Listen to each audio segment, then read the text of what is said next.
Mr. Pop. Beginning in radio, through to sound systems, block parties, and disco, the role of the DJ was to curate and introduce new sounds to new audiences. New technology and the DJ's influence has changed the music industry. But how has the role of the DJ changed?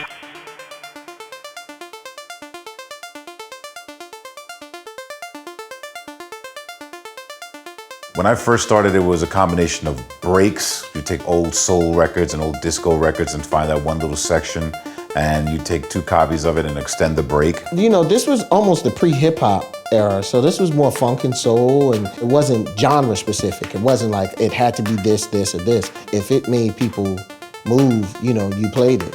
And then from Chicago came house music, and that just completely changed the scape of dance music as we knew it. But there was something very visceral about it, very guttural. You know, you played at a club, the kick was just louder than, you know, the usual kick drums from any other old disco record, even a breakbeat record. The rhythm was faster than hip hop, and it was just very driving.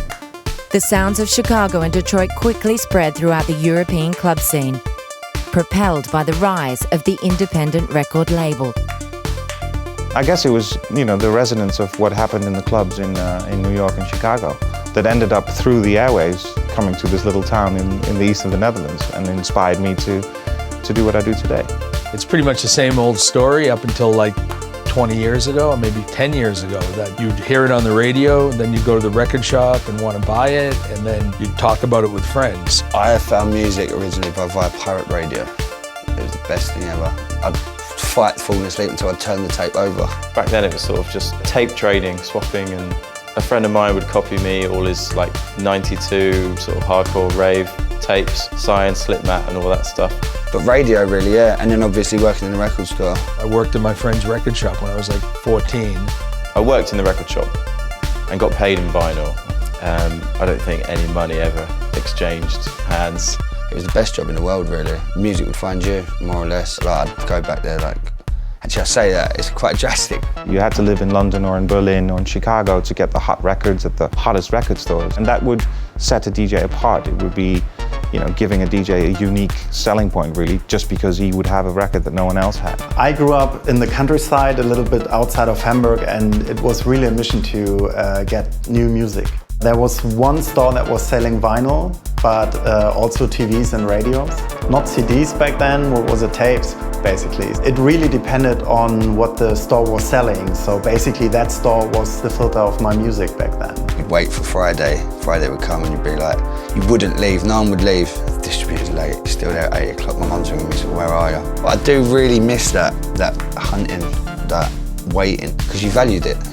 That was the thing with vinyl, you valued it because you were paying for it. Like, you couldn't have it, you'd have to go and watch a certain DJ to hear the record a lot of the time. Back in the day, you know, I'd go to a club and I'd get so influenced by what I was doing musically by listening to Larry Levan or T. Scott or Mark Kamens or Jelly Bean Bonitas. You'd have to climb to the booth and hopefully the guy would like tell you what the record was, which a lot of times, like Bambaataa would cover up his record so no one could see what it was. So I loved the structure of doing a track, doing the rounds. Like in a club, nobody used to know what it was just like that tune. And hits were made. A song would build up and everyone sort of found out together. And then by the time it was out, everyone could get their hands on it at the same time. If you're at a club and you hear a track and it's moving the crowd and it's moving you want to have that track to play because that's how people make up their sets. I ended up becoming one of the people that I listened to, you know, back in the late 80s. And then hopefully I inspired people to do what I do, you know, in the same way that people have inspired me.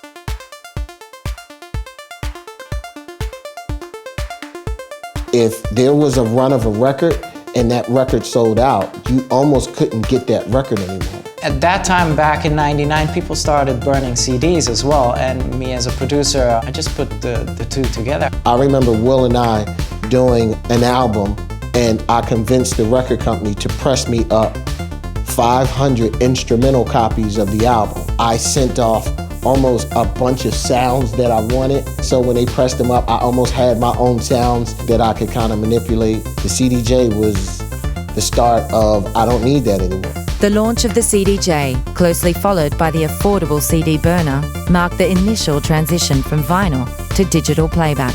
I was like, wait a minute, if I could burn CDs and there's these CD player with a pitch adjustment on it, then I can test my tracks as well. I think that was a big change for a lot of DJs, and a lot of old school DJs didn't want to let go of the art. And there is something special about touching a piece of plastic, as weird as that sounds. A lot of DJs transitioned very slowly, whereas I just made the cut. There was a big shift that was going on in terms of how DJs got their music. We started noticing these new portals opened up. I think it slowly transitioned as the equipment evolved, and being able to buy those tracks as an MP3 and then being able to burn them on CD was a whole new thing. A completely different product had a major impact on the entire music world, especially the DJ world, and that was the iPod. And what happened was people buying music physically declined. When the download would become more apparent and buying records became less apparent, I was losing hand over fist on selling records. We went from 8,000 to 76543. We were lucky to sell 700 records on per release. In 2003, if you said internet and music, most people would think you're talking about downloading illegally. One by one, distribution companies were going down. But what was really great was that the music was becoming, I would say, accessible. People were searching and finding, they want to know more about what's going on. So brilliant for people who were making music. They were like, right, I'm going to make a track and then stick it up on Beatport or trackitdown.com or any way that you can get my records, it's going to be there. I think while in the past the challenge was to find good music, these days the challenge is not to get too much music, so you can really pick the good stuff. Promo-wise, I've probably been sent, let's say 30 promos today. Sometimes it would just take me days. I'd literally wake up in the morning, get a bit of food and just sit there at my laptop going, and there'd be a lot of music which wasn't very good. So these days it's way cheaper, everybody can produce music. The big change for me was obviously analog to digital. All of a sudden it was able for someone in the far outskirts to get a hold of, a hot record, where it used to be based around the cities really. We had so much access to the samples and Sample City, and we could find so much stuff on the internet, and obviously people could find us. The press used to control music, and now everyone can be their own press agent. Social media is super important these days. It's basically the backbone of your popularity. It was the people involved as well. Facebook and Twitter wasn't really around then, so it was MySpace and Dubstep Forum, people that were recording these files and then uploading them, and then you could always tell by how many people had commented whether your song was big. SoundCloud is just insane. You can actually go on there to find one producer, he likes another. You can end up on there for hours, like Plastician's crazy for that. It was easier for him to find music on SoundCloud than it was for people. I've probably spent more time listening to new music now than I have at any point since the mid-90s. And now I feel like we're at a point where it's really easy and user-friendly, be able to quickly build a set that same day with that new music and be out that night and play it. In 2009, the CDJ 2000 marked the final stage of the transition to digital. Large record collections could now be stored and transported on a single USB stick. And the introduction of Rekordbox meant DJs had even more creative control. The best thing about Pioneer is that they've really helped a soft transition between working from vinyl and then going into the digital age and everything that came with it. Well, the Rekordbox software became a very integral part of the entire Pioneer experience. It allowed me to really organize myself and also to access things and know this is new, this is older, constantly refresh what I do. I was able to program the cue points and make track lists in the plane or while traveling to a show.